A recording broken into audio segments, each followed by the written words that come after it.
Traditional marriage is in trouble in Maine. It's time for everyone to get involved. Hello, I'm Tony Perkins, President of the Family Research Council here in Washington, D.C.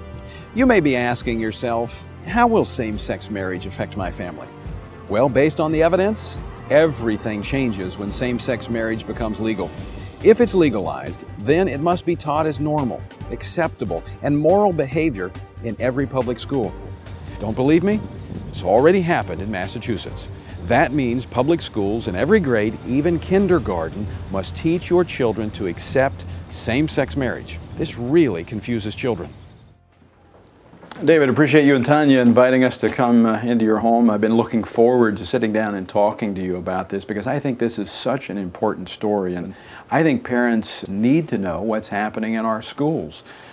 The beginning of 2005, our son Jacob was going into kindergarten, and he came home with a diversity book bag. And in the diversity book bag was a book entitled Who's in a Family by Robert Scutch, and that introduces children to same-sex households.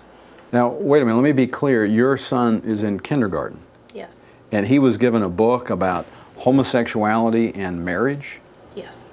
What was your first reaction when you saw this? When I saw the book, I was quite upset that they would couch this as diversity and include it in a diversity book bag and not give me notification that they were going to be introducing this topic of homosexual relationships and homosexual behavior and to my young 5-year-old child. I was very upset.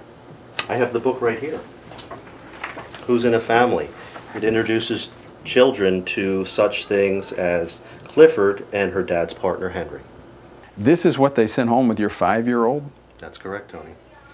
After the diversity book bag came home, we realized that the intention of the administrators and teachers was to affirm these relationships and gay marriage in the minds of children. When we went into the school, what we requested is parental notification when these issues are brought up by adults within the school, and the option to opt our child out of this type of indoctrination. Said we didn't think, number one, it was appropriate to discuss that with our 5-year-old, and that if we ever felt it was necessary to have that discussion with our son, we would choose the timing and the manner in which to discuss it with him. And then she said, well, she had checked with the administrators and they had said that this was not a parental notification issue, and in fact that any adult in the school could discuss homosexual families and homosexual issues with our children. One of the reasons they give is they said same-sex marriage is legal in Massachusetts, therefore we can broach it anytime with your child.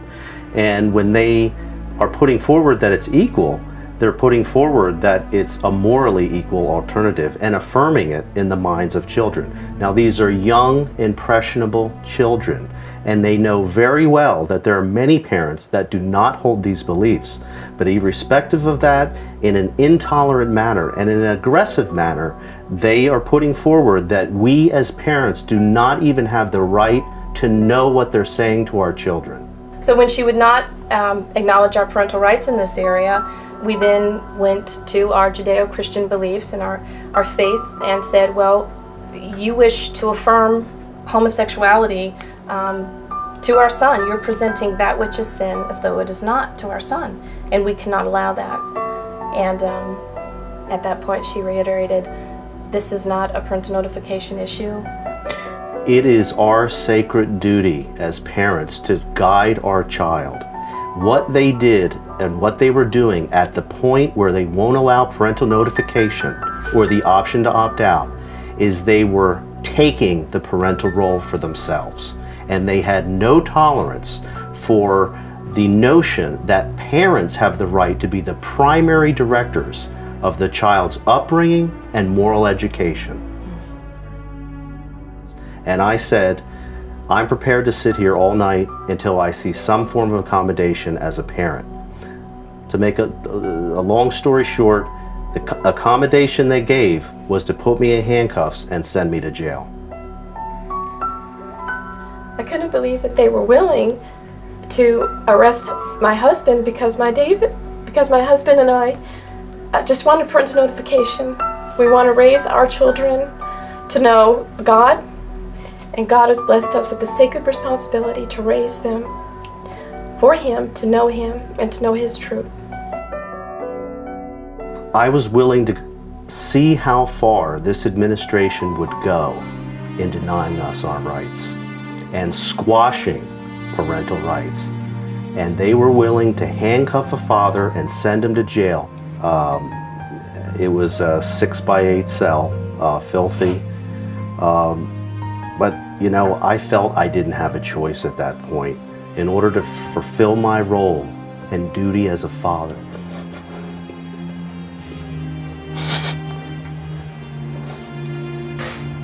Parents need to stand their ground. If they intend to have a war over our parental rights, battling for the hearts, minds, and souls of our children, then let it begin here. Do you see the implications of same-sex marriage being legalized in your state? It affects every family and every child, including yours. To protect marriage in Maine, you and your friends must take action today. Call your legislators and tell them to vote no on Senator Damon's bill that would legalize same-sex marriage. A no vote protects traditional marriage in Maine. Call Senate Democrats today at 207-287-1515. Call Senate Republicans at 207-287-1505. Call House Democrats today at 207-287-1430. Call House Republicans at 207-287-1440. For more information, go to MaineMarriageAmendment.com.